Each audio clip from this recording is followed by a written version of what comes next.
नमस्कार, स्वागत है आप सभी का अपना एमपी। आप देख रहे हैं, आपके साथ मैं हूं पुनीत और खबरों की शुरुआत करते हैं बड़ी खबर के साथ। ब्रेकिंग स्टूडियो का रुख करेंगे। दीपेश मेरे सहयोगी मौजूद हैं। Deepesh, over to you. शुक्रिया पुनीत। पीसीसी में मुलाकातों का दौर लगातार जारी है। मुकुल वासनिक दावेदारों से मुलाकात कर रहे हैं। मुरैना सीट पर राकेश मावई से मुलाकात उनकी चल रही है। ये बड़ी खबर हम आप तक पहुंचा रहे हैं। ये बड़ी अपडेट निकलकर सामने आ रही है। दिनेश गुर्जर से मुलाकात की है। मुरैना सीट के दावेदार से मुलाकात कर रहे हैं। चौधरी राकेश सिंह, राहुल सिंह, हेमंत कटारे दावेदार हैं। बड़ा मलहरा सीट पर चर्चा हुई है। 1 दर्जन दावेदारों से मुकुल वासनिक की चर्चा चल रही है। 4 सीटों पर कांग्रेस अपने उम्मीदवारों का नाम घोषित करने वाली है। इससे पहले मुलाकातों का दौर चल रहा है। शाम को कमलनाथ से चर्चा मुकुल वासनिक करने वाले हैं। 4 सीटों पर कल हो सकता है नामों का ऐलान। तो ये बड़ी खबर हम आप तक पहुंचा रखे हैं। ये बड़ा अपडेट इस वक्त निकलकर सामने आ रहा है। कांग्रेस में बैठकों का दौर लगातार जारी है।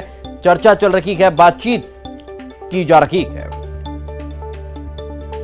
तो आपको बता दें, लगातार बीजेपी और कांग्रेस एक के बाद एक अपने अपने स्तर पर तैयारियों में जुटे हुए हैं। कांग्रेस ने अभी तक अपने कई उम्मीदवारों के नामों का ऐलान कर दिया है। अब बचे हुए 4 उम्मीदवारों के नामों के ऐलान की चर्चा की जा रही है। तो और ज्यादा जानकारी के साथ हमारे सहयोगी अनुराग हमारे साथ जुड़ चुके हैं। अनुराग, क्या ताजा जानकारी, किस तरह की स्थितियां, किस तरह की बातचीत वहां पर चल रही है? बैठक के नाम से विजुअल देखिए, कांग्रेस अभी तक 24 सीटों पर अपने उम्मीदवारों के नाम का ऐलान कर चुकी है, लेकिन 4 सीटों पर पेच फंसा हुआ है, क्योंकि कांग्रेस के बड़े नेता इन सीटों पर दावेदारी जता रहे हैं और नुकसान ना हो, क्योंकि 24 सीटों पर जब उम्मीदवारों का नाम का ऐलान कांग्रेस पार्टी ने किया तो कई सीटों पर बगावत के सुर निकल कर आए, लेकिन 4 सीटों पर किसी तरीके के बगावत के सुर नामों के ऐलान के बाद निकल कर ना आए, इसको लेकर कवायद की जा रही है। और हालात किस तरीके के हैं, इस बात का अंदाजा इस बात से भी लगाया जा सकता है कि खुद प्रदेश प्रभारी मुकुल वासनिक को इन 4 सीटों पर जो है दावेदारों की जो शिकायतें हैं उनको दूर करने के लिए खुद आना पड़ा। तो मुकुल वासनिक लगातार दावेदारों से मुलाकात कर रहे हैं। मेगांव सीट से जो दावेदार हैं, चौधरी राकेश सिंह चतुर्वेदी, उनकी मुलाकात हो चुकी है। हेमंत कटारे की मुलाकात हुई है और जो दूसरे उम्मीदवार हैं, दावेदार हैं, उनकी भी मुलाकात मुकुल वासनिक से हुई है।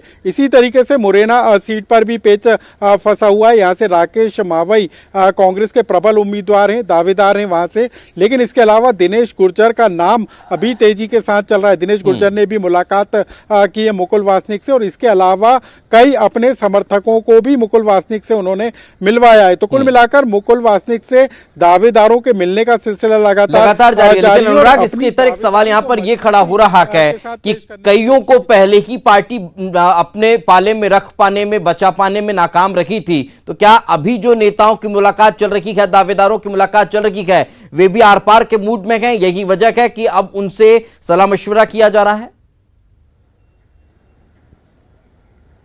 बिल्कुल, देखिए, इन 4 सीटों को लेकर सबसे ज्यादा पेच फंसा हुआ है और दावेदार अपनी दावेदारी को लेकर अड़े हुए हैं। और मुकुल वासनिक इस बात को लेकर भी कोशिश करने में जुटे हुए हैं कि जो दावेदार हैं उनको मनाने का कोशिश की जाए और किसी एक नाम पर सहमति बनाई जाए, क्योंकि चुनाव की तारीखों का ऐलान हो चुका है और कांग्रेस चाहती भी ये थी कि अपने सभी सीटों पर उम्मीदवारों के नाम का ऐलान जल्द से जल्द कर दे। लेकिन 4 सीटों को लेकर जिस तरीके का पेच फंसा है, और सबसे अहम बड़ा मलेरा, मुरैना और मेगांव सीट को लेकर सबसे ज्यादा मुश्किल है, और इन्हीं 3 सीटों को लेकर लगातार मंथन किया जा रहा है ताकि एक नाम पर एक राय बनाकर, बिल्कुल एक राय बना ली जाए, साथ ही साथ गुणागणित जीत का भी समझ लिया जाए, ताकि किसी भी तरह से इन सीटों पर नुकसान ना पार्टी को उठाना पड़े। बहुत बहुत शुक्रिया इस तमाम जानकारी के लिए।